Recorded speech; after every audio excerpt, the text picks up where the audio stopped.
Yes,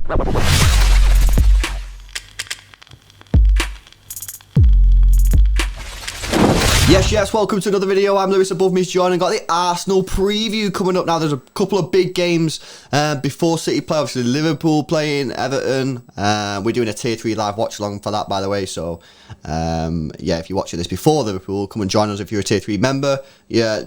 Leicester play Villa away, I think it is. That is not an easy game for Leicester, so hopefully Villa can do us a favour there. Not that they'll probably be wanting us to do any favours with the Rodri situation.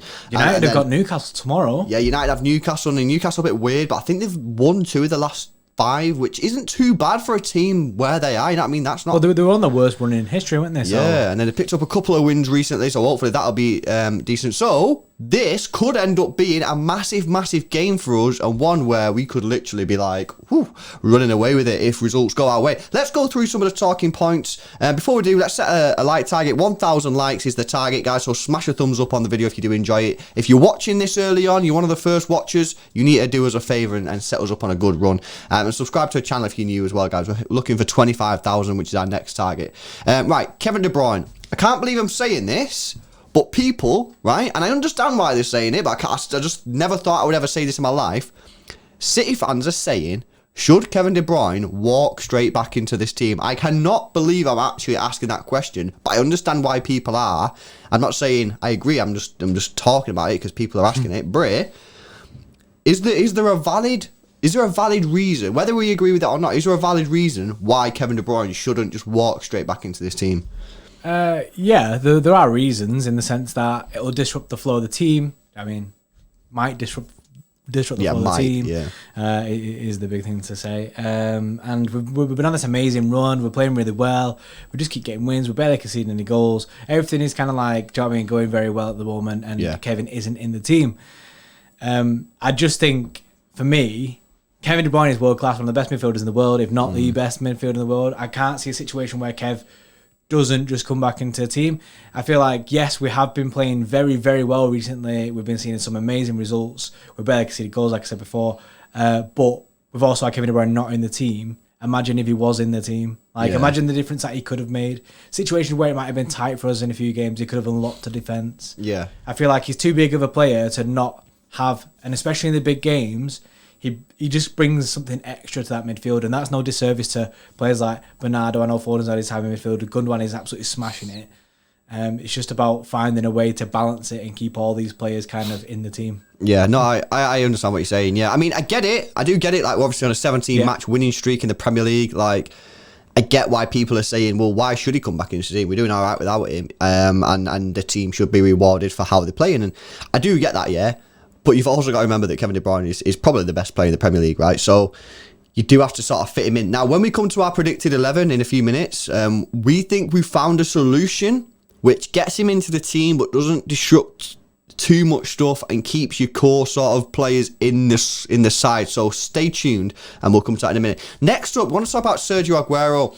The guy's actually been fit for quite a while now, in terms of his muscles and stuff. He's actually been fine. He had some issues with COVID and that, but in terms of his actual physical fitness, in terms of muscle injuries and stuff, he's actually been okay. He's been on the bench in the last 2 games.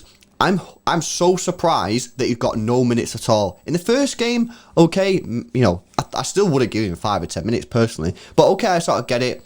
Put him on the bench, let him warm up with the team and that, but don't play him. In the second game, I find it bizarre how he never got on the pitch. So, in this game against Arsenal, I would like to see him come on the pitch at some point. I don't think he'll start, and I think that would be a stupid move to start him. However, I would like to see him get 10-15 minutes at the very minimum. Now, I don't have the actual stats. I do think he's actually got quite a good record against Arsenal from just my memory. Like, I can visualise him scoring bare goals against Arsenal. Ederson actually assisted Aguero, didn't he? Did he? Against Arsenal? Yeah. I do remember that, actually. But yeah, I would like to see him at some point. He's going to be a massive, important player to us, providing he can stay fit. So I would like to see him get 10-15 minutes against Arsenal at some point. And it'll give the fans a massive boost in morale. I mean, not that we really need it right now because we're flying, but if he comes back and comes on the pitch, I think the fans will just be even more buzzing to say, look, our club legend is back, you know what I mean? And for me, I just want to see him get some minutes on the pitch against Arsenal. Yeah, I think everyone's dying for it. Everyone's dying for the, not the Aguero moment in that sense, you know what I mean, the 93-20, but the Aguero moment of having him back in the team and everyone could be buzzing that Aguero is back. I think from now to the end of the season is going to tell a lot with his contract situation. And then, do you know what I mean, whatever happens with that, I think it will depend on how much he can actually play football, because we don't actually know at the moment if he can stay fit. I mean, he's not played for time. It's been so long. It's actually been ages, hasn't it? Yeah. But I think it's time to start giving him some minutes. I was just a shot to Lewis, the fact that he didn't get any time in the last few games. I could understand the first one, maybe. Do you know what I mean? He's just on the bench, not risk him. And then, I mean, I thought he might have come against Everton, but he didn't. So now I think we can he is fit, so we can offer him at least 20 minutes. Yeah. Get him 20 minutes on the pitch. He needs to, you know what I mean? We've got big games coming up. You know, the Champions League is now back. We're in every single competition, and we need Aguero back in this team. He has a massive role to play in the rest of the season. Honestly, if the quadruple is, do you know what I mean? If it is on, then Aguero will play a massive part in that. Yeah, no, absolutely. Let us know, guys. Is it time that Aguero finally gets some minutes? Let us know in the comment section below. All right, let's move on to the centre-backs before we give you our predicted 11. First of all, I want to say, anyone who's watching this who abused Laporte online, I don't know, some of you people might not know, but Laporte ended up making his profiles all private because of the amount of abuse it was getting from some City fans, which I just find completely just disgraceful, to be honest, right? There's a line, between giving, you know, a little bit of criticism, or, you know, I wouldn't personally at a player, by the way, or go on his comments on his profile and say you were shit. I think that's wrong. Like, obviously, during the live watch along or during a review or like on your own page or whatever you do nowadays, you know, it's fine to say, oh, I don't think he had the best game or whatever. Laporte, the funny thing is, Laporte didn't even have a bad game against Everton. You know what I mean, I personally thought it was okay. He's getting back to his best. You know what I mean? I'm happy with his progress since he's come back from injury. I do believe I'm seeing every game an improvement in Laporte, and even now he's still one of the best Premier League players in the league. So I honestly think that you just need to stop. If you're one of these people, right, who are commenting on his own posts saying that he was crap or saying that he's shit or anything like that, or saying that he needs to leave the club, then seriously, man, like, you just look at yourself in the mirror and just say, no, this ain't right. This isn't, you know, as a fan, you're supposed to support the players, and that is the complete opposite. So stop it, man, because it ain't right, innit? Yeah, I mean, plenty of times that we've done videos, Stones or Laporte before. Do you know what I mean? We've looked into the situation of like Laporte not being, do you know what I mean, at his best, and we've spoke about it numerous amount of times. However, like Lewis said, there's a fine line between criticism and abuse. And what happened to Laporte was just straight up abuse, and it was stupid, and it's stupid of people to do that. You know what I mean? We're all City fans. Yeah. Support your players. And you wear a blue shirt, support them. And like I say, and the difference is, there's a difference between saying it in a video or putting it out on your own personal page, and then the difference is going to Laporte and actively commenting on his stuff or saying it to him directly. You know what I mean? I didn't actually see it firsthand. But I just know that it must have been bad for the sense that he has made his profile private. And that's, no player should have to do that. No. And he's doing that, trying to, do you know what I mean? He's pretty much making his profile private to get away from City fans. Yeah, don't do that, man. Fans of his own club, the club that he is playing for. Don't comment on his stuff saying you shit. That's bang out of order, man. Don't do that. It's pissing me off. The funny thing is, actually, in our predicted 11, we have actually gone Stones, Diaz.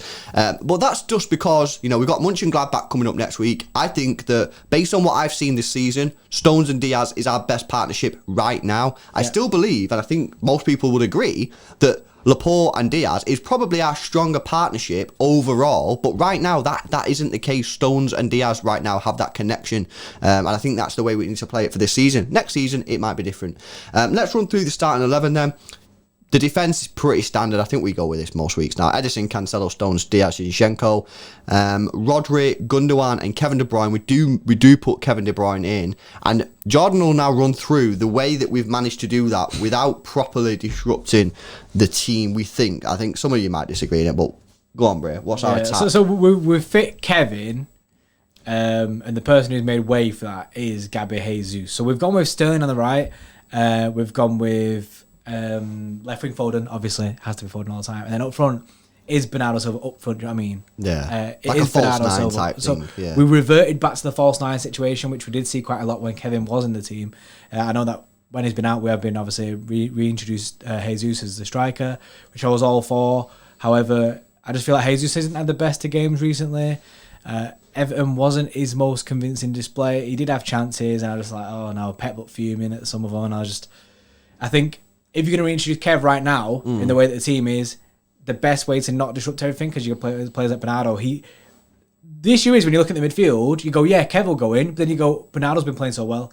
Yeah. How can Bernardo just miss out? Then you go, oh, we'll just play Bernardo right wing. Then you go, oh, but then Foden's playing left wing. Foden has to play left wing. So then Sterling misses out. Then you go, but Sterling's been playing well recently. And then you're stuck in this loop of going through different positions and going, he can't miss out. He can't miss out. This is competition, bro. This is what we need, innit? You know what I mean? I think this is the perfect scenario because for me, Mönchengladbach away, I would be playing Riyad Mahrez in that game. I think that there'll be times in that game where we might find it a little bit difficult. We need to retain possession, and I think Riyad Mahrez is your best winger at retaining possession. And when stuff is going slightly against you just need to calm it down.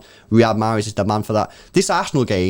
Really, it's a big game, yeah, but ultimately, the Premier League at this moment in time, it looks like we're running away with it the way it's going. And I think the Champions League is the main focus. And for me, I think Mahrez in that game is an absolute must for me personally, the way he's been playing, and it's just very good on the ball. So I think this is good. It doesn't disrupt it too much. You give Mahrez a rest, he can come back in for Mönchengladbach. You get Kevin back in there. Bernardo's still playing, Gundogan's still playing, Foden's still playing. I think this is a good one.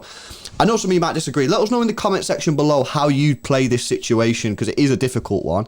Hope you guys have enjoyed the video. If you have, smash a like on it. Subscribe to the channel if you're new. And we'll see you in the next one.